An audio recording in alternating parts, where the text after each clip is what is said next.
Hi, I'm MB Whitehill, and I'm an author. And if you're watching this, maybe you want to be one too. And you've come to the internet to look for advice or inspiration, and you've skipped over all of the videos with thousands of views and good production value in favor of this video with its 5 views, probably something like 5. I doubt anyone's going to watch this. I imagine it will get lost in the endless sea of stories out there, but I find that sometimes it's good to express myself. So that's what I'm doing. Now, am I an author? Yes. As of recording this, I've published 1 book, and by the time you're watching this, I will have published 2, because I definitely did not leave making this video until the last minute. But even though I am technically an author, am I successful? Absolutely not. Have you ever tried learning how to play an instrument? You know those first 2 months where if someone asks you if you can play that instrument, you don't know what to say? The answer is technically yes, but you're so bad at it that saying yes almost feels dishonest. Well, that's how I feel saying that I'm an author. But while I might not be successful, I have seen this process through, from beginning to end. I have been through the ups and the many, many downs, and some would argue that this is an accomplishment in and of itself. So maybe you can learn something from all of the bumps in the road that I experienced. Here are 5 things I learned during my 3.5-year journey to self-publishing. 1. The routine and the magic number. Here's a bit about me. I've never considered myself particularly skilled at anything, at least not to the point where other people would notice or appreciate it. So the idea of actually dedicating time to creating something seemed like it would only end in frustration, disappointment, and acceptance that this was not something I could succeed in doing. But then everything changed during the pandemic, when I got the news that my job would not be needing me for a while. I was confident that I would eventually return, and I did, but I didn't know when, and in the meantime, I had no idea what to do. Did I have a job? No. Could I find another job? Also no. Could I just get up and go somewhere, see something, explore the world, dare I say live a little? Also no. Which led me back to writing, something that had always been in the back of my mind, something that I could probably do for a living if I really tried to take it seriously and dedicate myself, a mindset that you yourself can probably relate to. But now, as I sat trapped in my house with nowhere to go and absolutely nothing to do, I came to the realization that if I could not take this seriously now, under these circumstances, then I absolutely never would, and I should just accept the fact that my life would be uneventful and ordinary. And so I wrote one day, and then the next day, and the next day. No one knew about this. No one was dictating how I should do this. I only had to listen to myself. So I gave myself the one and only rule, that I would do this every single day. The routine was everything. The routine had to be treated like physical exercise, another thing I had tried and just never followed through on. Have you tried exercising? Have you ever skipped a day and then that day turns into 2 skip days, which turns into 3 skip days, which turns into a whole week, and now you just don't feel like getting back into it, and now you're really sad, and you have absolutely no one but yourself to blame for it? Yeah, this is exactly like that.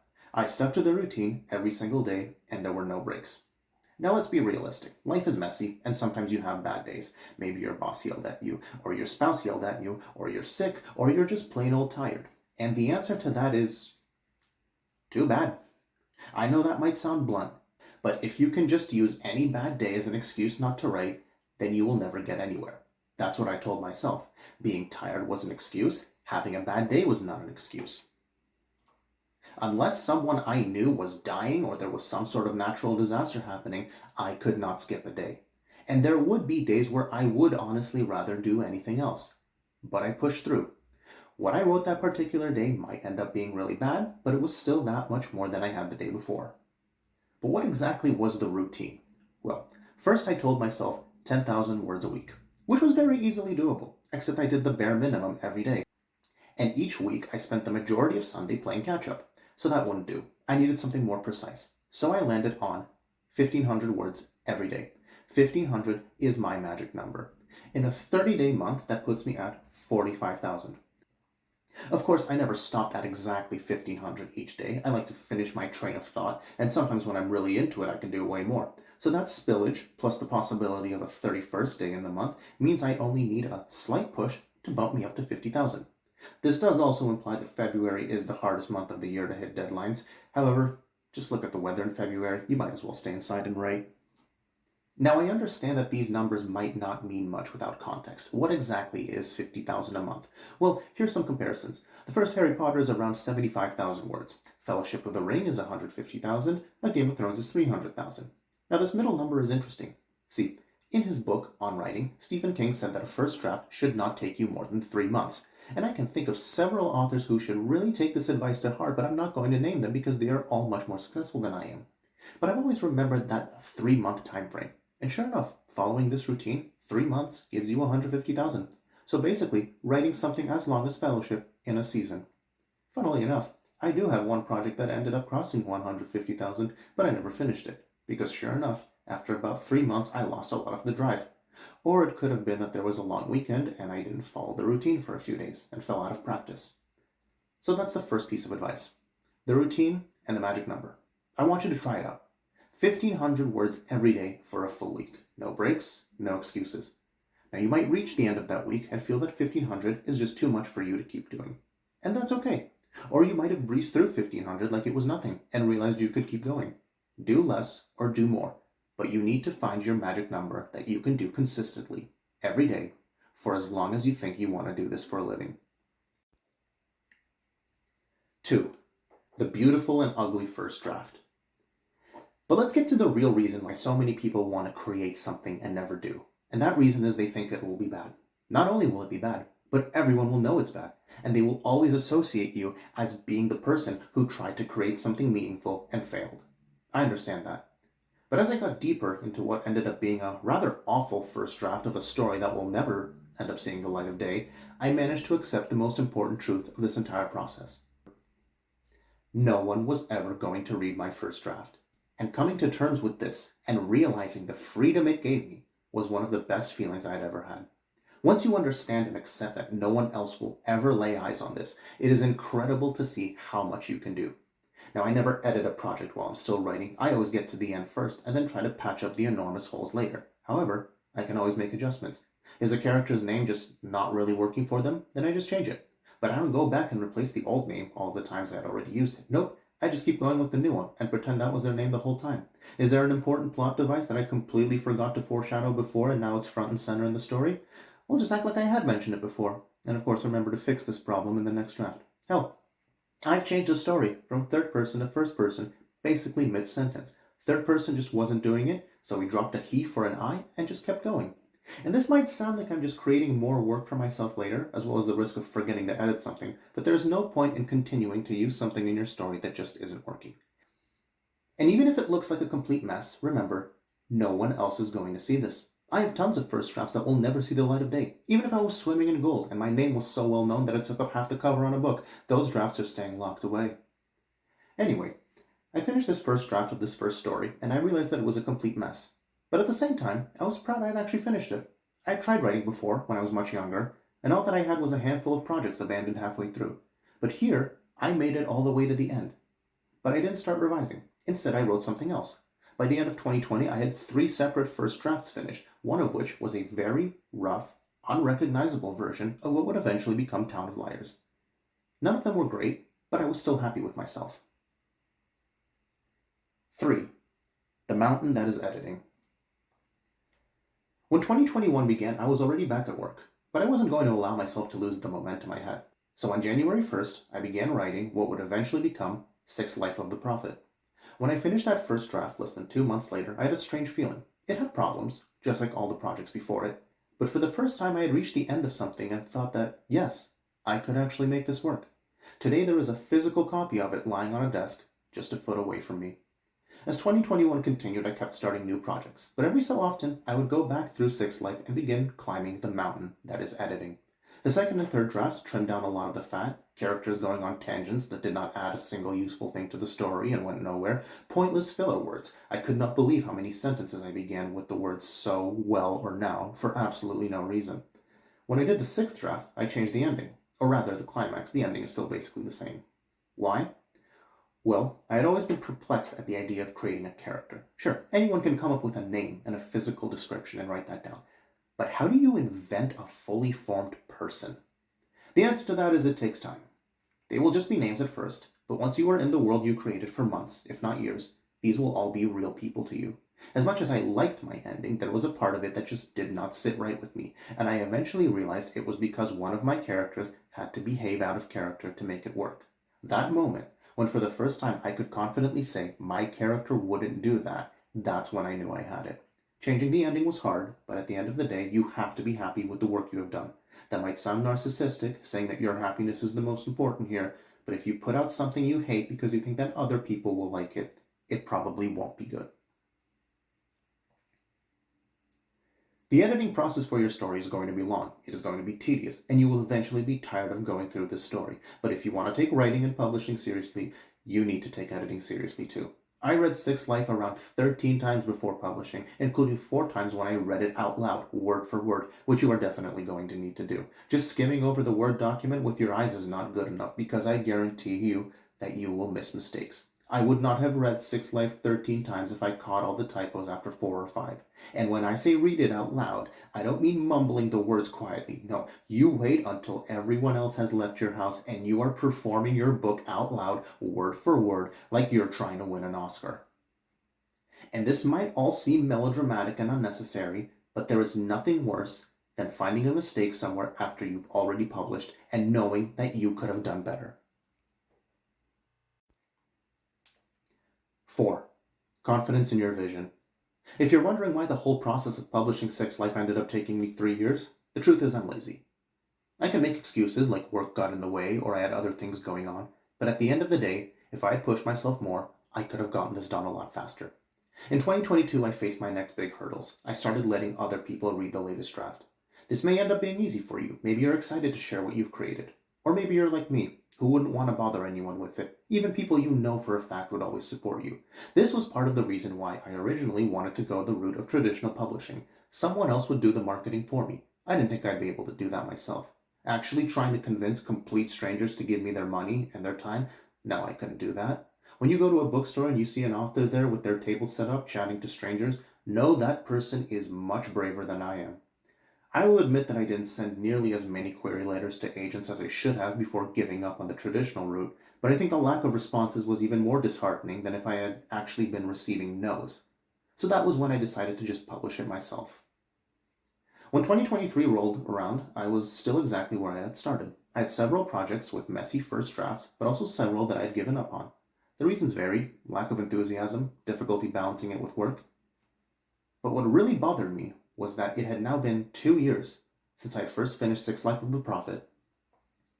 And even though I had tweaked it a lot and it was now a much stronger book and I had gotten feedback from people close to me, it wasn't published. Yes, I do actually enjoy writing. I know some writers dislike the process, but I don't. This is my idea of fun. And while I would never say I do this just for money, having a dozen unfinished, unpublished projects wasn't going to get me anywhere. So early that year, I made the decision that I would not start another project until I was published. And again, I could have done it a lot faster, and I have no one to blame but myself.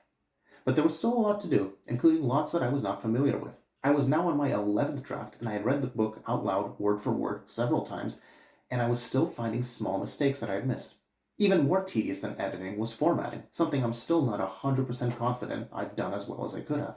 The ins and outs of copyright registrations was daunting at first, especially since I didn't know anyone who was knowledgeable on this. But by far, the part that was worrying me the most was the cover design. This was the one thing I knew I could not do by myself.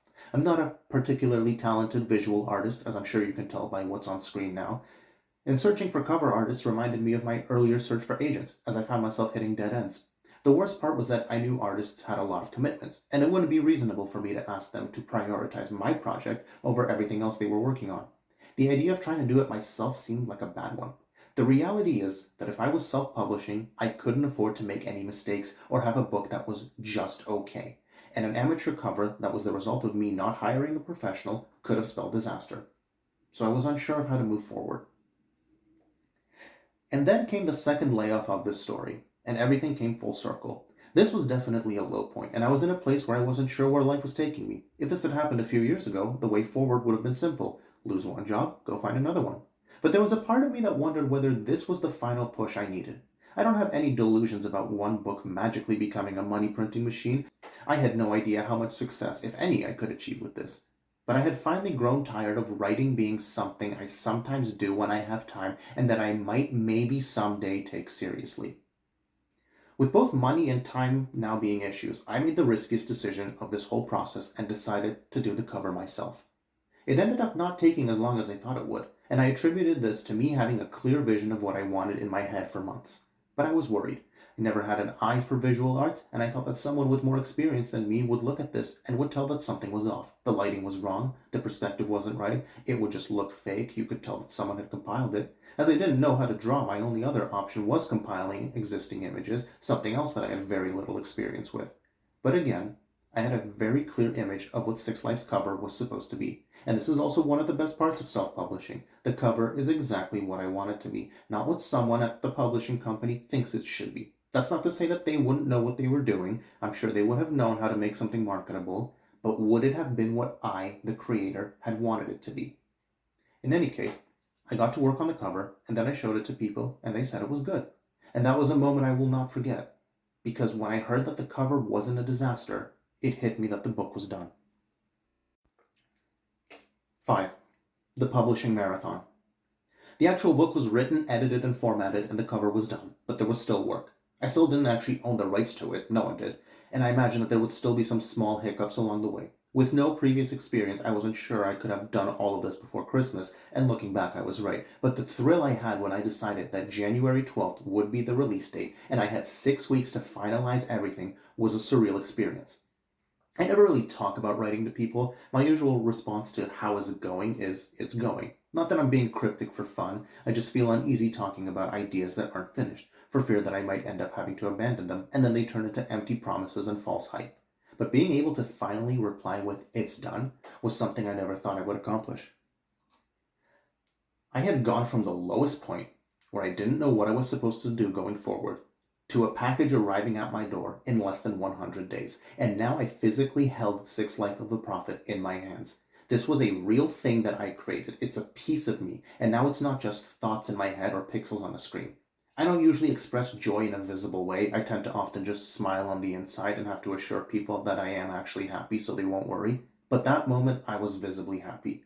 There was still work to do. I read it out loud, again, and found those small imperfections that I missed the first dozen times. Again, if you're in the editing stage yourself, I cannot recommend reading it out loud enough. The front cover had also spilled over onto the spine, because my margins were too small, which then bumped up the page count, but the cover dimensions hadn't been adjusted accordingly. And I was sure there were still other things I would notice. This problem with the cover also ended up happening in Town of Liars, on a much smaller scale. My advice, if you're going through Amazon KDP, design the full front and spine and back cover first, and then get your just front cover from that. Do not do it the other way around like I did the first time, because you have no idea how much extra work that is. So yeah, the final push to publishing is hectic, especially if you've never done this before and have no one in your life who has gone through it themselves. I knew the coming days would be stressful, and I still somehow had to let readers know that I exist so they can experience what I wanted to show them. That, in my opinion, was probably my biggest failure from the first publication. As with writing itself, I knew I could be better, which is why you're seeing this footage now. Again, I have no idea who's going to watch this, probably no one. It might end up being a lot of effort for nothing. But I knew what I signed up for. The 6-week deadline I had given myself between finishing the cover and publishing had ended up being enough. However, I was working until the last minute. And that is really the last piece of advice. Once you set that hard deadline, and you can literally start counting down the hours to when you are officially an author, you cannot procrastinate, because now it becomes a reflection of you professionally. In fact, there are still very early copies of Six Life that have small errors that I caught too late. And all the while, as I was juggling the cover and the actual book and figuring out how copyrights work and all of the questions Amazon was asking me that I wasn't sure how to answer, I had the urge to start something new. So I dug up the early draft of Town of Liars that I had written over 3 years earlier. And while I had always known that Town of Liars would need work, in fact I ended up rewriting it from scratch, I was amazed at that moment when I saw how much weaker of a writer I had been just a few years ago, and that I was confident I knew exactly how to make it better. And not to jump too far ahead in the story, but having put the final touches on Town of Liars just days ago, I think the two versions are night and day. If you haven't clicked away and were somehow captivated enough to reach the end, then I should thank you. I would hope that you would take something away from this. Maybe you have the same aspirations I have, in which case I promise you, if I could pull this off, you definitely can too. Or maybe you've never thought of writing, but you probably still have your own hurdles that you're trying to deal with. And I would just say to push yourself. I've never been particularly ambitious or motivated or had anything I really looked forward to, but for the first time I see something that I managed to accomplish. And it feels nice.